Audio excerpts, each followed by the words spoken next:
Hi, everyone. Hi, Josh. So nice to have you with us. Likewise. Thank you all for joining us from your respective corners of the internet. And for those of you who have never had the chance to attend the Croyatronc Salon du Livre in person before, it is usually hosted in Wendake or in downtown Quebec City. And it brings together Indigenous authors from all over Canada, even abroad sometimes. And events, being in Quebec, are mostly in French, with a good number every year in English as well. And that's actually how I got involved at first. So my name, for those of you who don't know me, is Rachelle Solomon. And several years ago, Louis Cal, the amazing Louis Cal, who puts this whole thing together, he approached me and asked me to help host events in English because he wanted to be able to open the festival up not just to the authors and the poets and the artists themselves who might not be as comfortable speaking English for an interview or didn't speak English at all, French at all, only maybe spoke English, but also wanted the audience to have the chance to experience people in different languages, starting with English, being that we're in Canada and there's a lot of Indigenous authors and artists working in English. So it's truly been an honor to be invited back every year since. And I have to say, especially as somebody without Indigenous heritage, the conversations that I've been privileged to hear they've stayed with me in my day-to-day life in a very big way.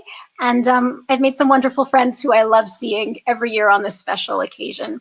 So today's the first day of 5 days for the festival. So be sure to check out what else is happening. And through this conversation with Joshua Whitehead, please add any questions or comments you may have as comments around the video. And we'll see how many we can get to. Et s'il y a parmi vous qui préfèrent poser des questions ou laisser des commentaires en français, go for it. J'aiderai avec la traduction. So don't be shy if you don't feel comfortable writing something out in English. Ask your question in French, and we'll make sure that it gets to Josh. Sound good? Josh, you ready? I'm ready. Let's do it. So Joshua Whitehead, he's an Ojibwe Cree storyteller from Peguis First Nation, a Treaty 1 First Nation. It's about a 2-hour drive north of Winnipeg. He is Two-Spirit, currently a Ph.D. candidate and lecturer at the University of Calgary. Josh is studying and teaching Indigenous literatures and cultures with a focus on gender and sexuality, which all come together in his work. And what's impressive is that just over a few years, his poetry and prose have been nominated for awards ranging from the Giller to the Governor General's Award.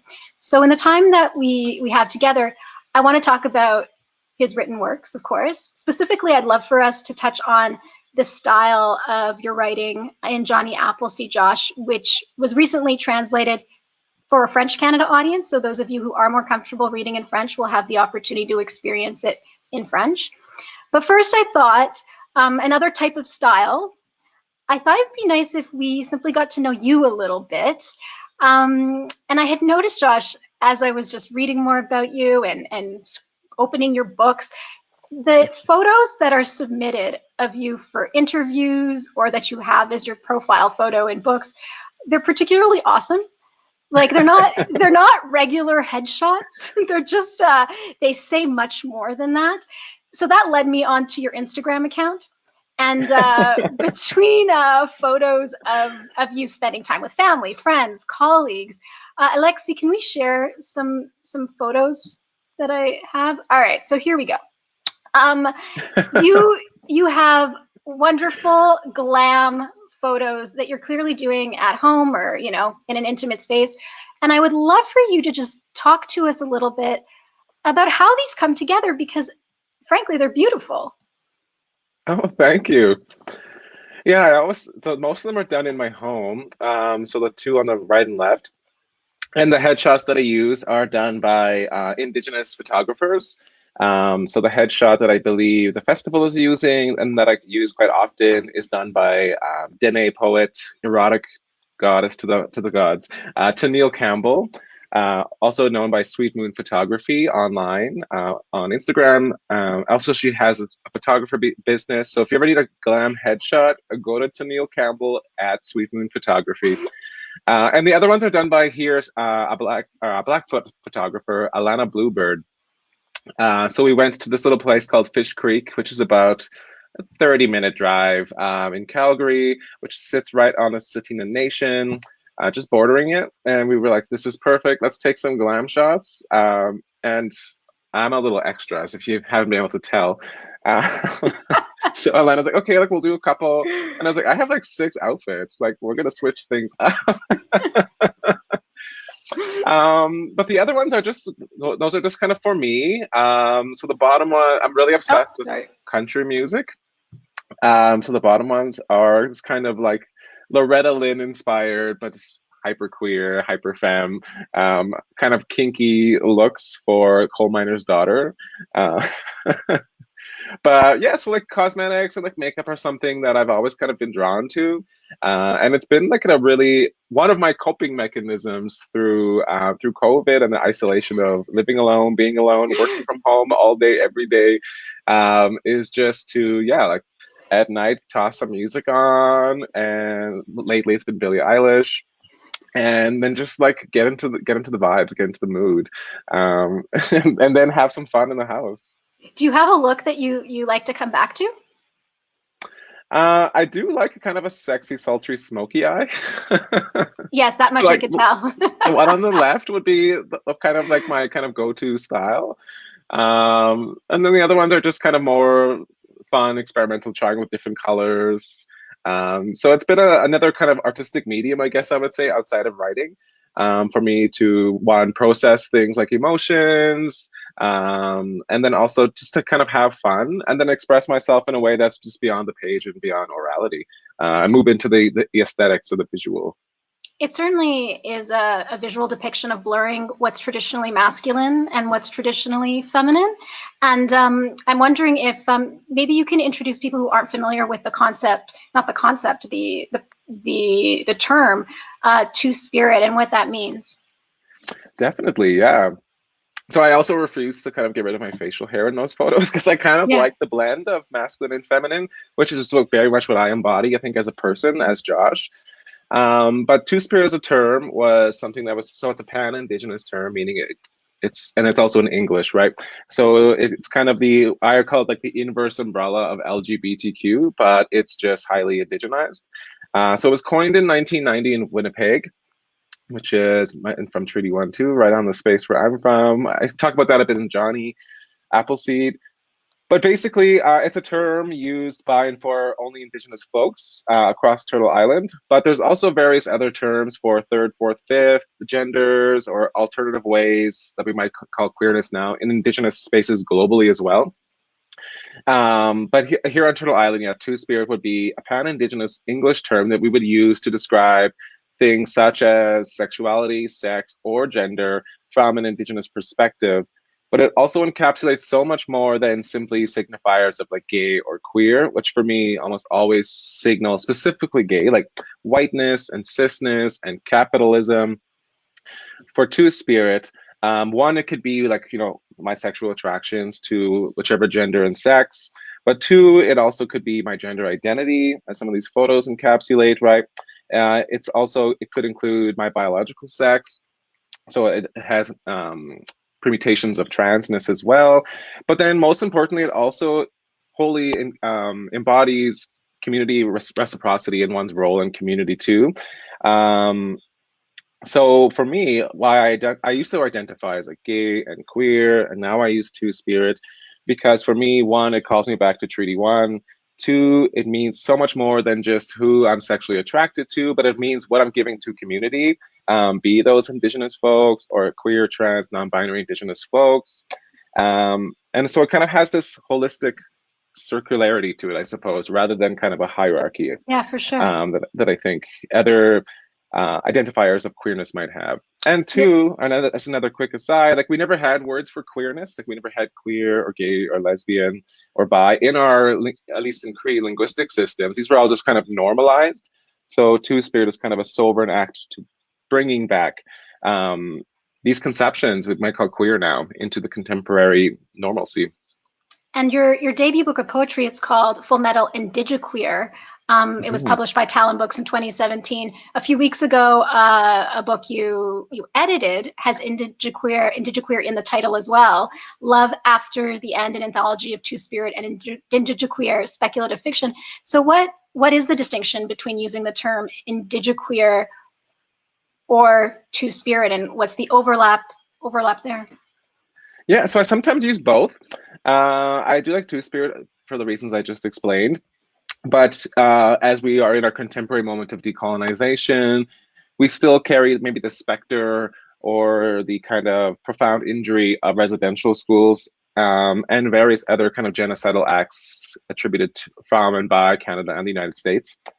That really kind of demonizes conceptions of queerness, or if only because I still think we have this long legacy of same-sex sexual assault in those schools, which really delimits ideas or ideologies of queerness in urban or reservation spaces or Indigenous spaces.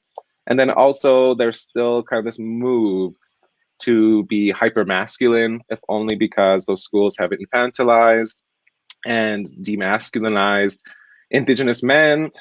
So there's still this kind of precarity and this danger to being Two-Spirit and whatever term that you may embody in a space that is an Indigenous space, primarily within our ceremonial practices. So a lot of folks do like to kind of identify with queer, again, an English term. And there was this term floating around, Indigiqueer, which I didn't coin. There's a cut-hand did, Thirza. But I just maybe popularized with my first book, Full Metal Indigiqueer, because for me, it's a way of braiding these two worlds together at the same time, Indigenous and queer, and then making it its own kind of reclaimed sovereignty that I think a lot of folks gravitate towards too, because the kind of maybe the romanticization and the idealization of something such as Indigenous sovereignty or the return to is a space that delimits people who might be non-binary or queer or trans or Indigenous women too, who are not allowed into spaces because of the adoption of heteropatriarchy into our religious ways of being, our cultural ways of being, and our linguistic systems. So both work. I think they're both moving towards this same kind of propelling towards decolonization for gender and sexuality within Indigenous communities. But right now, I think it's the work of both. I mean, I hold both just as equally valid. So.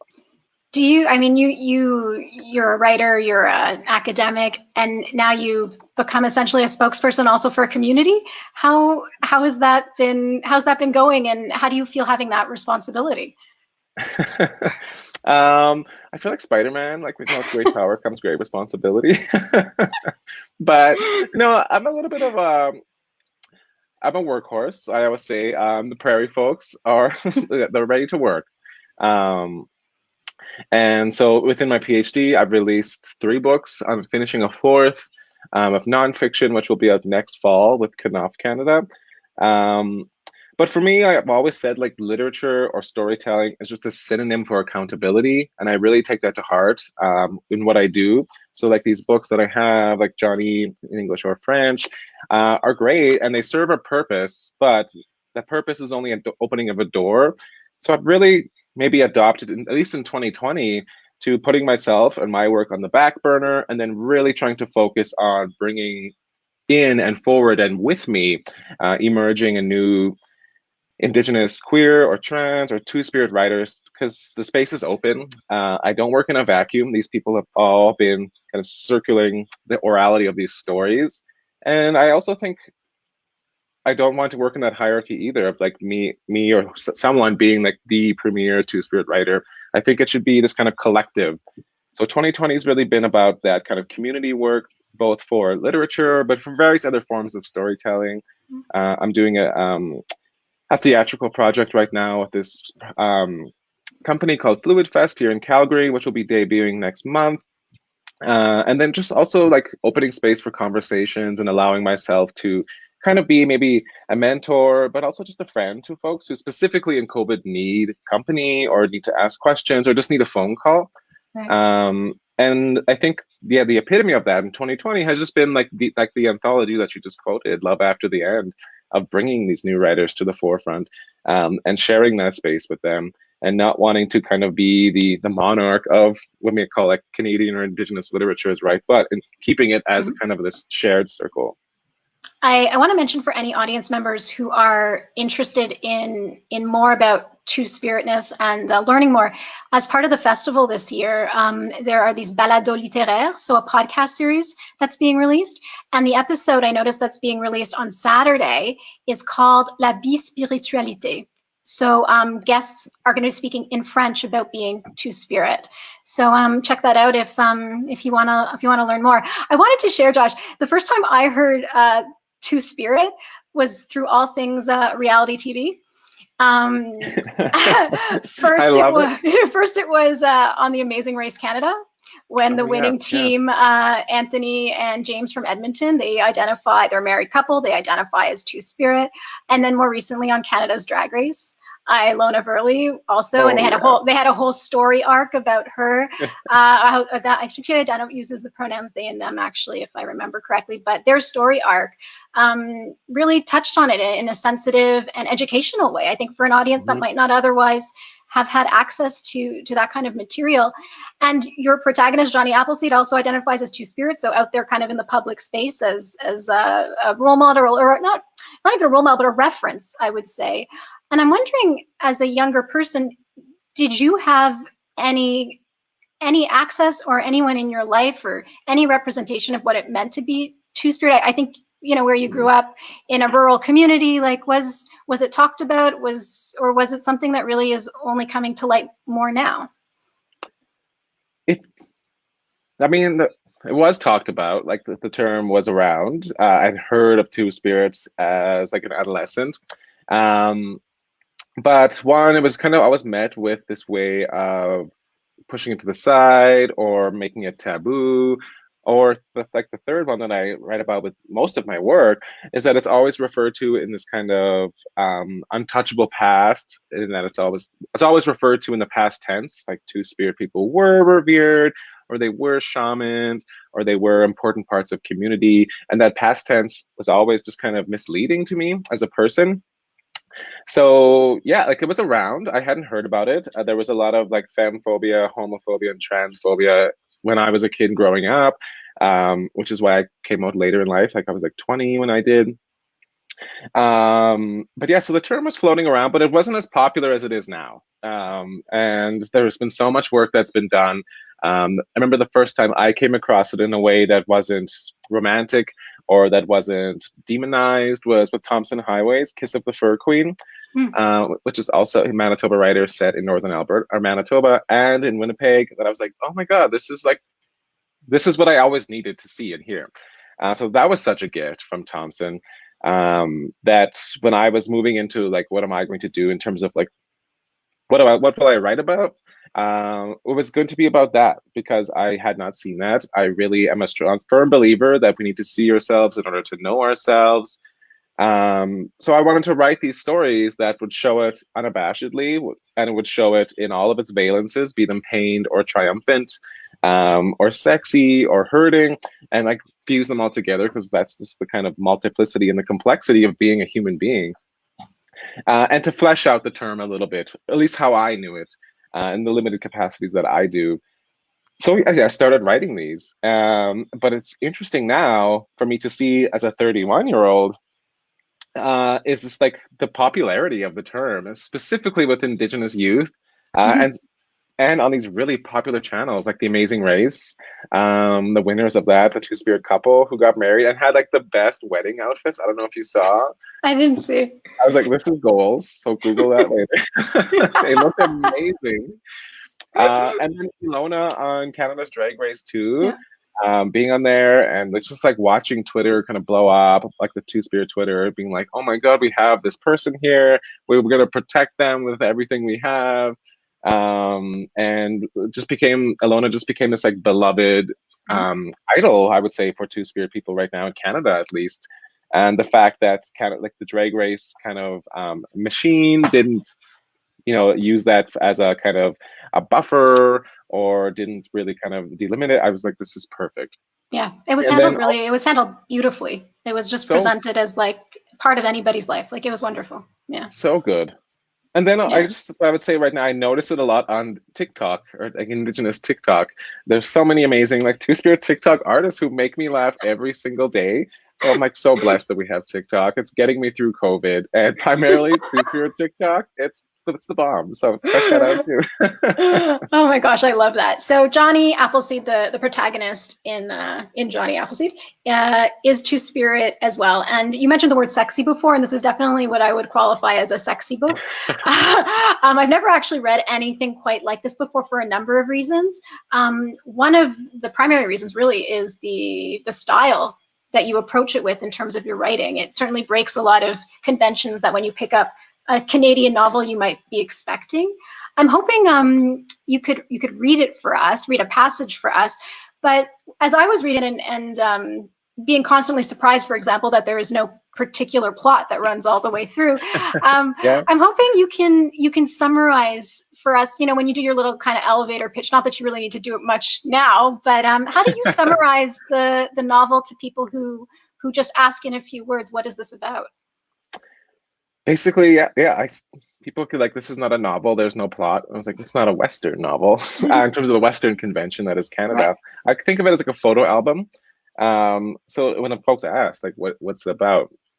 I just kind of say the overall plot is about this Two-Spirit character, Jonny, who's an online sex worker trying to earn enough funds to go back home to the reservation for his stepfather's wake or funeral.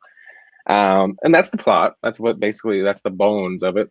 But it's not really about that. It's more just kind of like this circular weaving through time, past, present, and future. And that's why I kind of think of it like a photo album. It's like Jonny's opening the photo album book and like, look at this picture. And, you know, sometimes you have a picture from like, you know, 2 years ago versus 18. And he's just like telling you these stories. So yeah, I kind of just think of it like sitting in the living room with Jonny looking through a photo album. Like that's what I kind of think about the book as. It's a perfect way. It's really a perfect way to think about it, to approach it. And before you read, I want to give our audience a few details. The book was released in 2018 by Arsenal Pulp Press. And here's the long list of accolades. It was longlisted for the Giller Prize, shortlisted for the Indigenous Voices Award, the Governor General's Literary Award, the Amazon Canada First Novel Award, the Carol Shields Winnipeg Book Award, and it won the Lambda Literary Award for Gay Fiction and the Georges Bugnet Award for Fiction. And as we had mentioned, it was recently translated to French by Ariane Desrochers and published by Mémoire d'Encrier in Montreal. So that is now available for our French-speaking readers in around the world, really. It's nice that the translation's done in Canada, but I mean, any French speaker could pick it up. So I'll hand things over to you. Sounds good. I'll give a little quick tea. I think it's the first time I'm announcing this. But Full Metal is also being translated by Memoir, so stay tuned for that.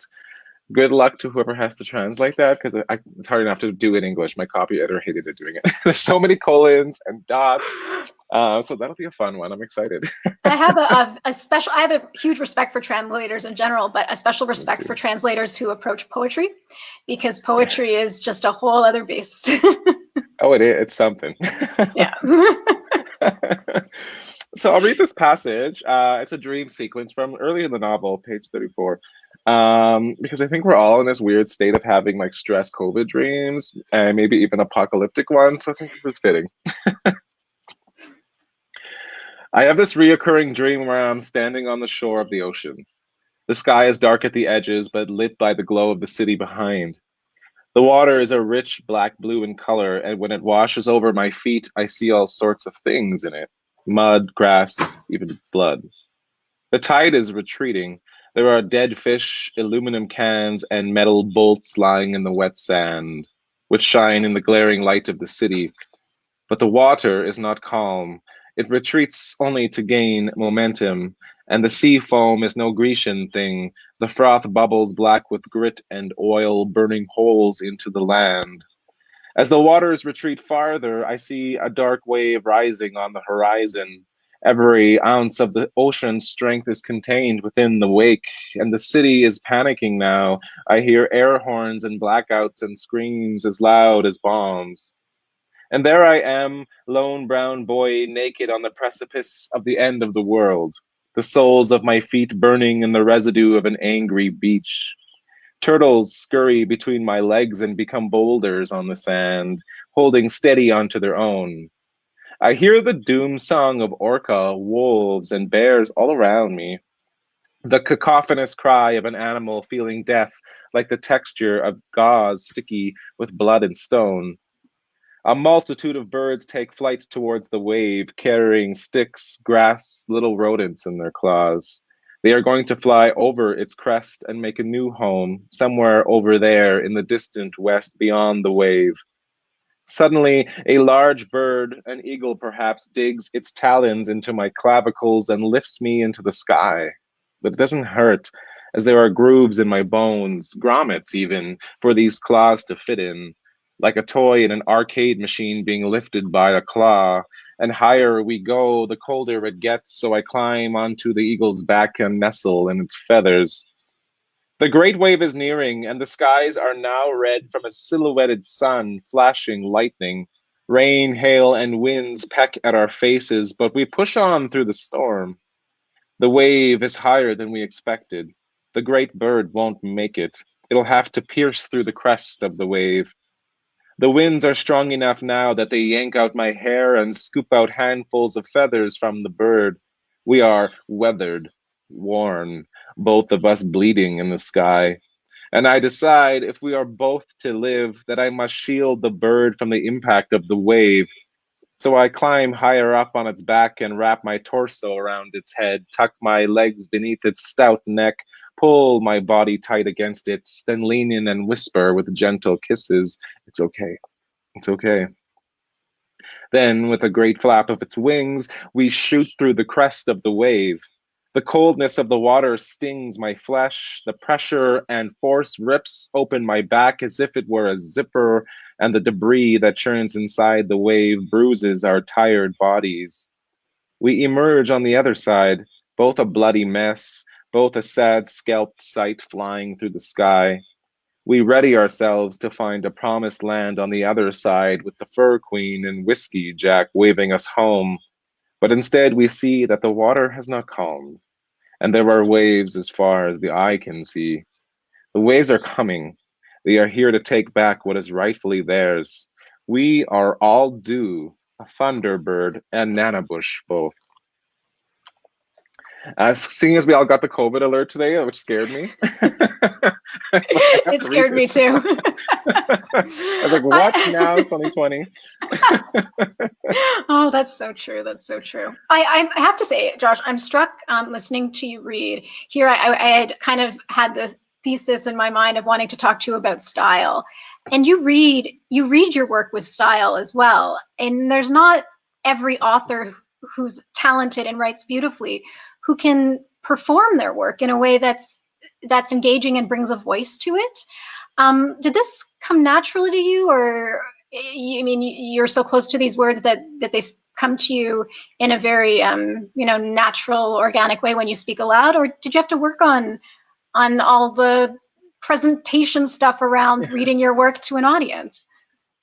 I would say a bit of both. Like I always grew up listening to like all the women in my family sit at the dinner table and drink tea and smoke cigarettes and like tell stories in this really kind of adamant and stylistic fashion, where you have to pause and lull and then wait for the punchline, and then someone has to add in. You keep trying to one up one another for the laughs.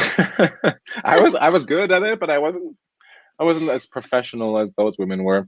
So in Winnipeg, when I was kind of a fledgling writer doing my bachelor's and like peddling poems for pennies, what I would do was I went to a lot of spoken word things, which was never really my thing, but the way that they performed, I like that. I'm not a huge, I always, when I tell poets, I'm like, don't read in a poet's voice, like animate the words. Like feel it, like method actor, feel it in your body too. And then I would perform a lot with improv jazz bands. Really? Which was like the best kind of tutelage to like think about how to kind of add rhythm or musicality, and then also riff off of someone else performing at the same time.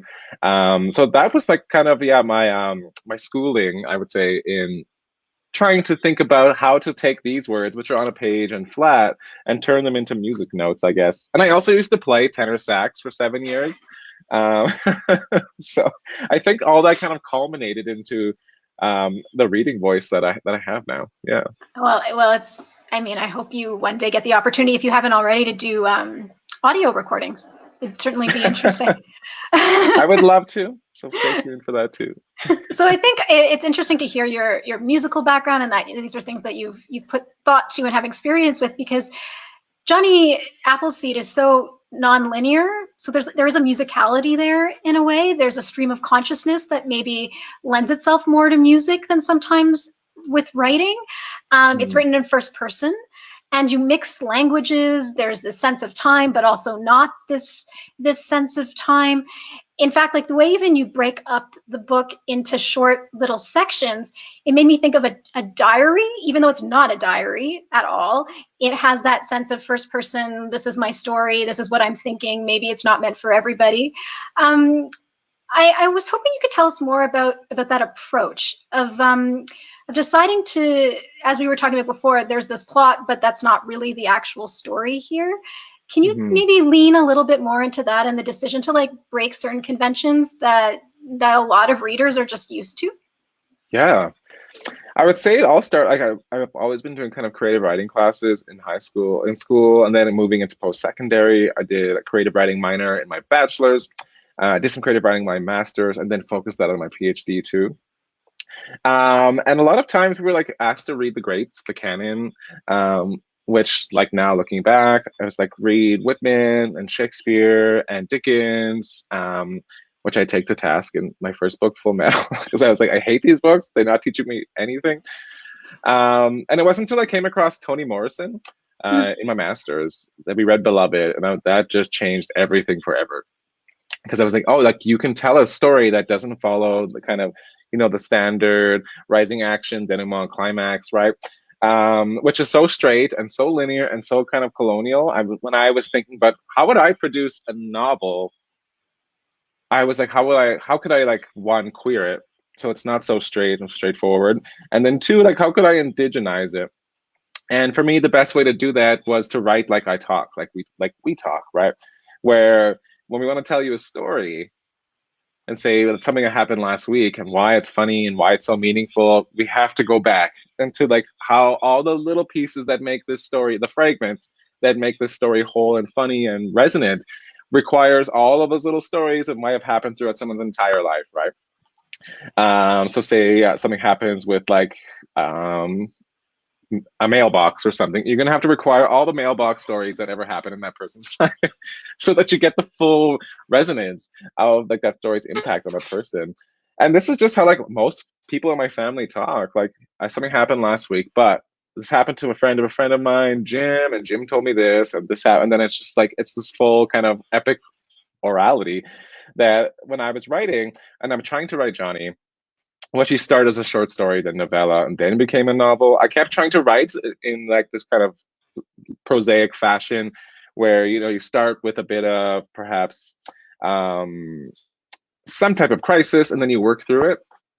It just wasn't working for me, I suppose I would say. That it felt too stiff, it felt too forced, and it felt too white, I guess. And that's what I basically learned from my creative writing tutelage, is that by being taught the greats and the canon, I was being asked to write white. And I was just like, let's just have fun. Let's just let Jonny tell the story. I'll listen and I'll just kind of maybe transcribe, and then I'll share with him, and I'll bloodlet a little bit.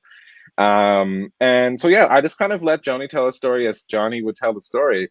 And really kind of pictured of me and him sitting down in a room, and he was like, my stepfather died. Let's start from the beginning. And by beginning, meaning we have to tell you what happened yesterday. I'll tell you about Tias 2 years ago, our first date, when we broke up last week. So it has to jump around. And for me, that kept it dynamic and fun, but also kept it true to the ways in which I normally would see Indigenous folks telling you any type of story. It happens in continuums where time, past, present, and future collapse into the single moment that you're in now. So, the joys of technology. I missed a large part of your answer there, but I look forward to going back and listening. My whole screen just kind of I'm sure it was wonderful, but it gives me the opportunity to just kind of pivot a little bit and look forward to listening back at whatever minute we're at, when this is all done to hear the full answer. But I'll pivot into Jonny as an online sex worker. And this book is graphic, you know, and Jonny's someone who's very comfortable with his sexuality, with his body, with other people's body, and it's raw and it's honest, and scenes are they are what they are, and then maybe go above some even at some points. And I'm wondering what the reaction has been to that. The reaction, oh sorry, my little earphones falling out. The reaction has been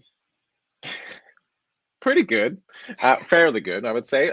Like most Two-Spirit readers are really like, this is exactly how we talk. Indigenous folks are like, they're very candid, and they're very forthtelling. So there's a little story in Jonny. I'll just tell this really quick. Towards the end, where Jonny's mom is reminiscing when she was pregnant with Jonny, that her partner at the time, Jonny's father, didn't want to have sex with her because he was too afraid of like denting in the skull of Jonny. And Jonny's mother and his grandmother are like, you're not Long John Silver, like what the hell? You can still have sex. And that's a story, like that's a real story from my father and my mother and my grandma, where we're just like stories of sex and sexuality. We're just like normal, and we would talk about sex, or everyone would share their sex lives. So it wasn't really like the ideas of sex.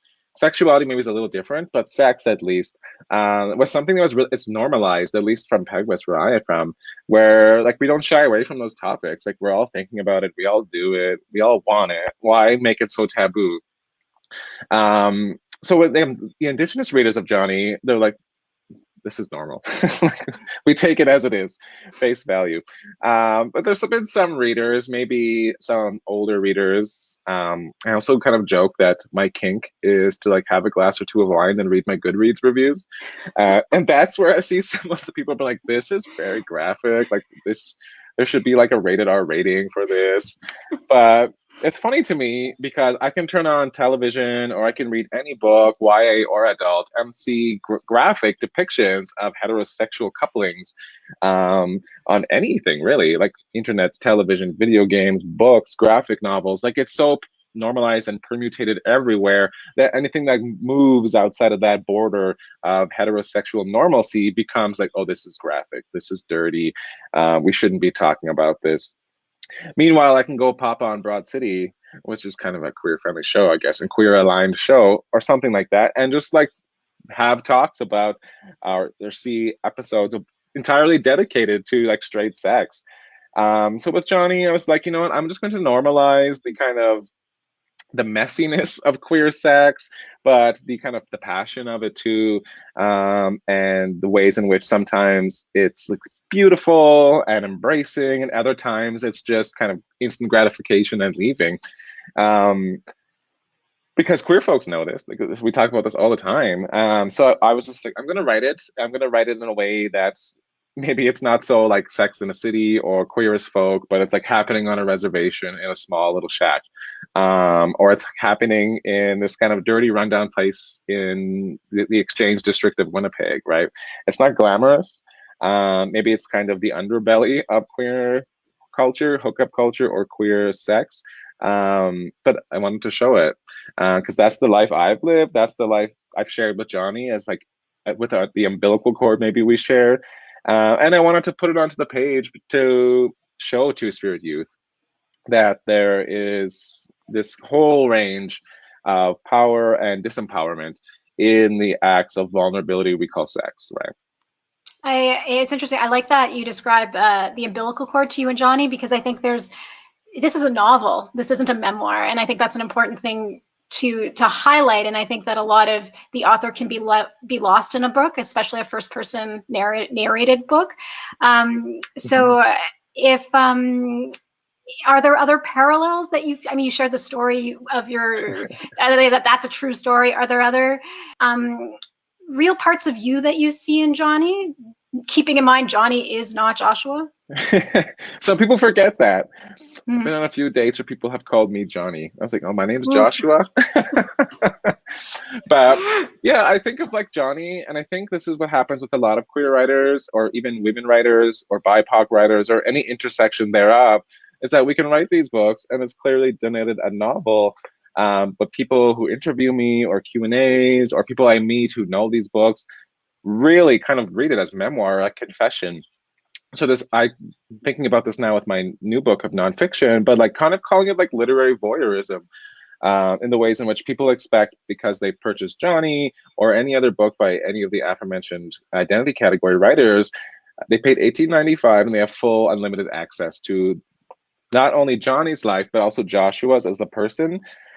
So like that's something I wrestle with a lot, but I just don't think that I have the capacity. Anything I write or say or do will be inherently read as political, if only because my livelihood and my being right here with you as a two-spirit queer Indigenous person demonstrates that settler colonialism has failed, heteropatriarchy has failed, right? So like my presence is always political, and anything I say or write will be politicized. And in knowing that and doing that, I think I have this kind of freedom and this allowance to kind of think about all of writing, at least from my vantage point, as biotextual. So yes, it's fictional, or yes, it's poetry, or yes, I use the C in creative nonfiction to kind of hide a little bit of myself behind a small little veil rather than a large one like that's Jonny. Because they'll always be umbilically tied to me. I just don't have the ability to disassociate my body, which is this physical body I inhabit, from the body of work or body of text. They're always going to be in relation. So Jonny is very biotextual. There's a lot of elements that Jonny has in his life, but there are also moments where it wasn't enough. And that's what I kind of, they use the metaphor of like bloodletting. I was like, take from me a little bit. So like Jonny, like the story I shared about my father and mother and grandmother, thinking about just kind of the vivid depiction conversations of sex and sexuality they'll have.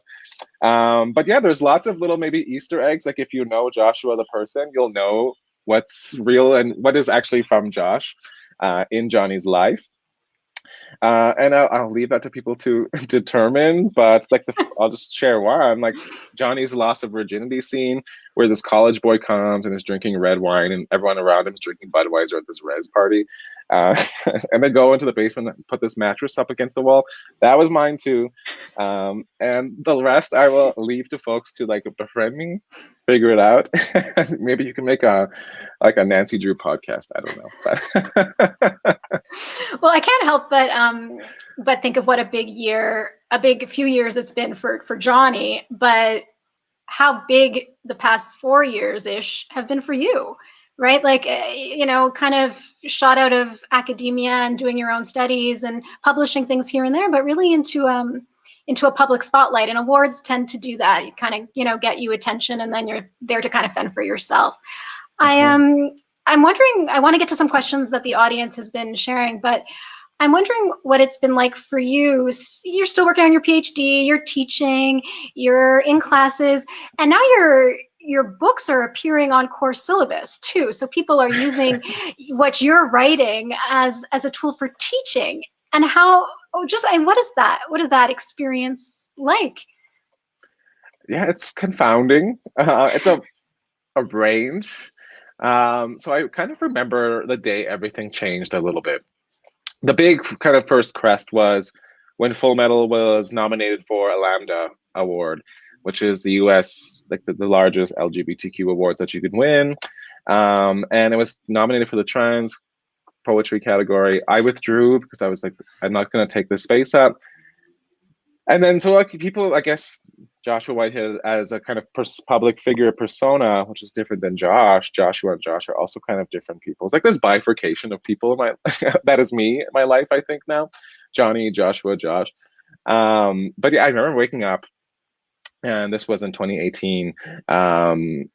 And I was partnered at the time, and I woke up and I just like looked at my phone. I was like, what the hell? I have like 120 missed messages and phone calls. I'm like, oh my God, someone's dead. And I was like, woke my partner, like, wake up, something's happening. Something so bad has happened. He's like, what? I was like, I don't know. I'm scared to look at my phone. Oh, so no. He unlocked it, and he was like, oh, you've been nominated for a Giller. And I was like, what? And like, that was the day everything kind of changed, really. Like the Giller nom was the first big one that I've ever received that Jonny has. And from then on, I was just like propelled right into the public spotlight overnight, really. So like sometimes I maybe even feel like Hannah Montana, Miley Cyrus, like overnight quote unquote fame. And it's been amazing. Like I've got to tour nationally, internationally, and meet so many cool people, make all these communities with BIPOC and queer folks, and then just fans and readers all across Canada, Quebec included. Montreal has been a big one for me. Blue Metropolis has me there. But yeah, it's just I got to foster all these little pockets all across Turtle Island, but also internationally too. In Dublin, I was supposed to be doing so much traveling this year to New Zealand and Paris and Germany. COVID hit, so hopefully in the near future. But it's given me so much opportunities, and it's like a dream come true. Really, it's unheard of for me, at least. I think maybe Billy Ray Belcourt changed this by winning the Griffin. But for like a small town coming up from the housing projects and the reservation, queer boy who really was just like living off scraps, really, to be living the life I'm living now is that's just bewilders me every day.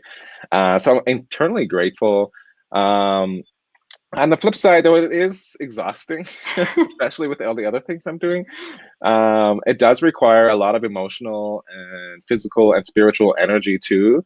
And it does require a lot of sacrifice. There's been, because I was touring back to back with Full Metal and Jonny, and doing these visits and working as writer in residences and traveling everywhere, it cost me like times where like with funerals or with missing birthdays and family gatherings, and then also cost a great deal on the relationship that I had at the time because I was just never around for almost like a full year.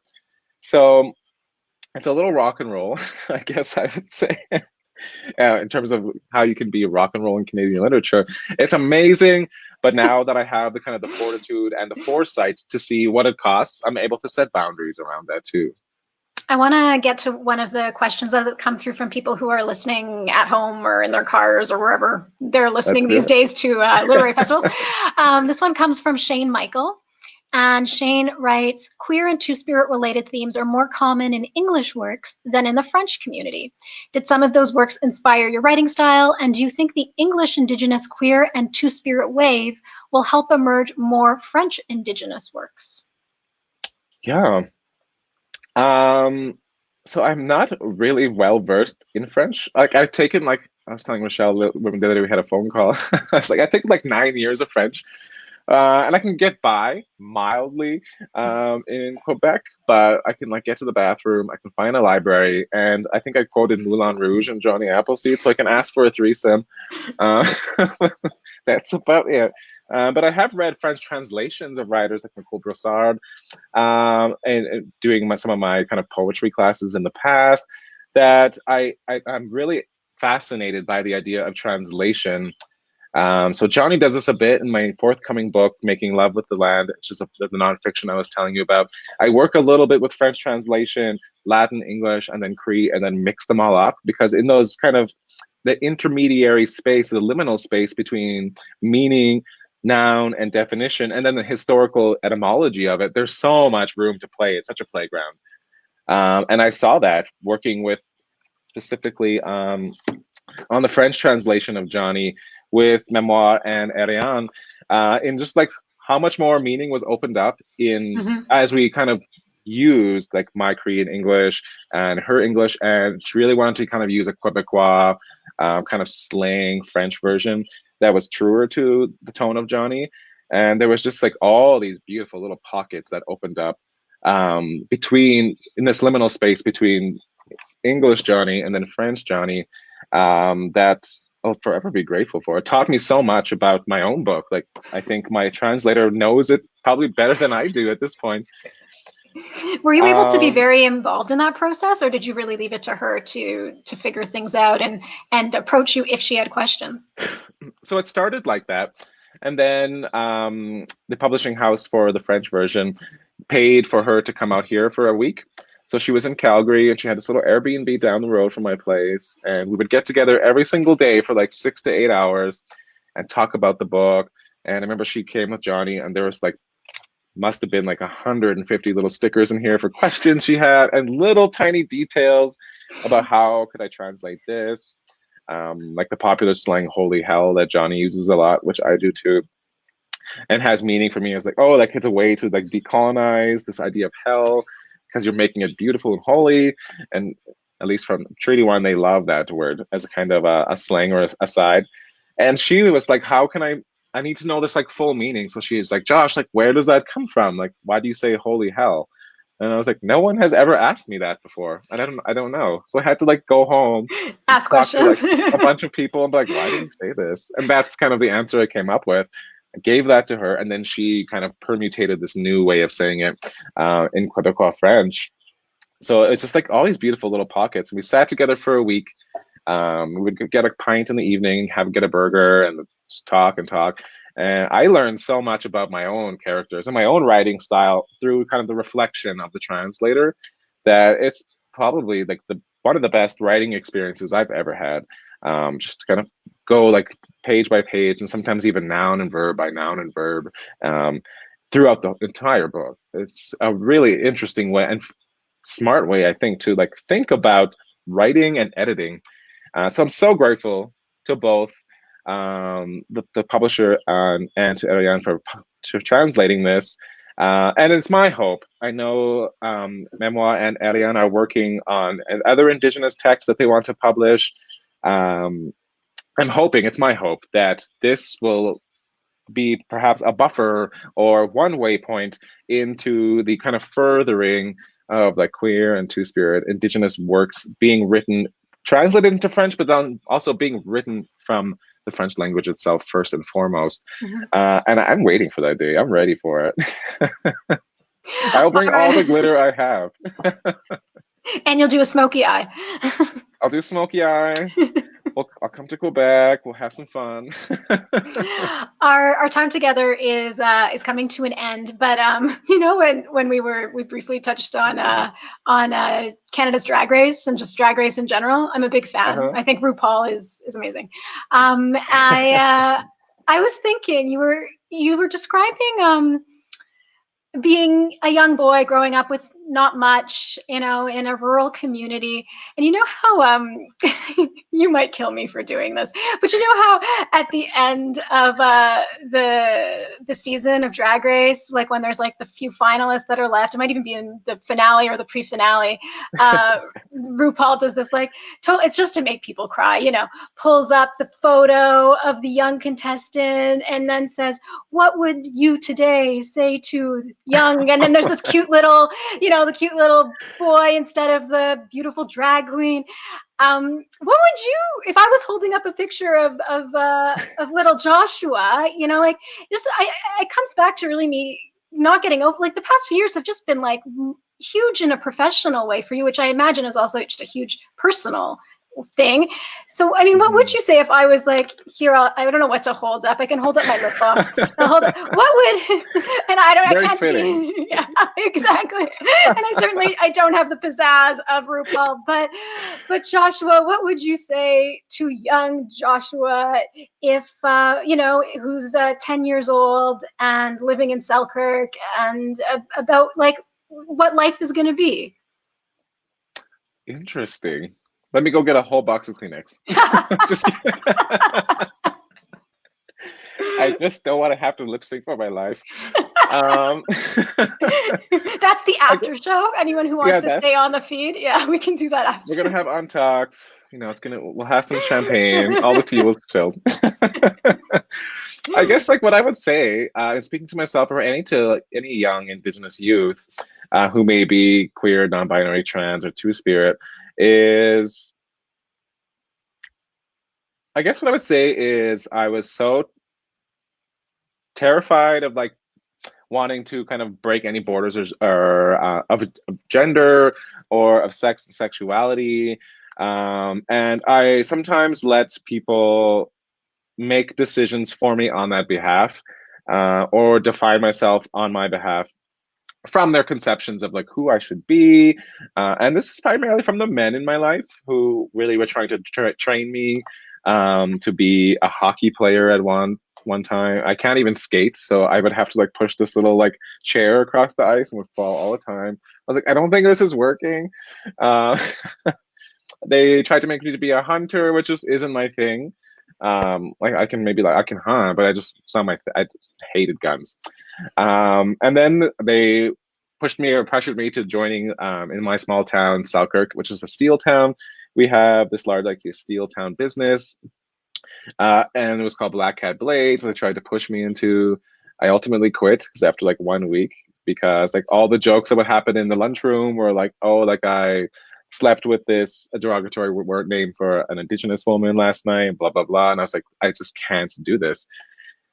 So I guess what I would say is like, I would say when I was translating Jonny and when I did the audiobook for Jonny, it was like past Josh was talking to present Josh and giving me knowledges and things I needed to hear. So maybe I would even take this and project it backwards. And I would basically say, you're going to need a rock and a whole lot of medicine, and be your own best medicine because you're your own best power. And like once I figured that out and I came out of my 20s, I was able to kind of put together all of my identities, my queerness at the time. And then I was also very ashamed of being Indigenous because we grew up poor. My dad was a 60 scoop survivor. We were in the largest urban res, Winnipeg, and we would see alarming amount of homeless Indigenous people. And I was just like, I never wanted to be that. So I was performing for the sake of performing, as passing as a lot of queer people do. But what I would say is like your queerness never defines you, like your indigeneity will. And I think I let that go for too long in my life. And once I learned to braid them together, to be queer, queer and Indigenous, or to be Indigiqueer, I became like the fullest realized version of myself that I have and that I am. Be your own best power. I like that. I like when you said be your own best power. It's beautiful. Yeah, yeah. And then just practice some makeup skills a little earlier. A cut crease at 12, perfect.